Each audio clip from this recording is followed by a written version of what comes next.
Hello everyone, welcome to our channel. So today in this tutorial, I'm going to quickly show you how do you change your Etsy shop banner. So let's get into the video. Firstly, open up Etsy and log into your account. So once you've logged into your Etsy account, click on the shop manager here. So once you're on your shop manager, what you're going to do, you're going to scroll down and under sales channel, you'll see your channel here. So click on the pencil icon here so that you can edit your channel, your shop. So that's my shop now.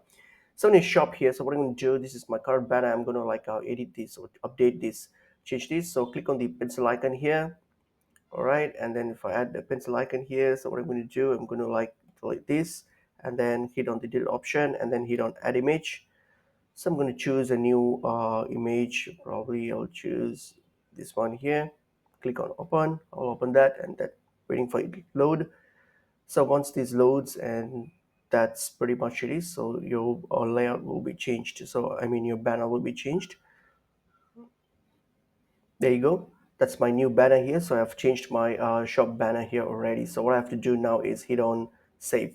So this will save the changes, and there we go, and that's it. So that's pretty much it is. My banner has been changed. So that's pretty much it is. Hope this video is helpful. See you all in another video. Thank you.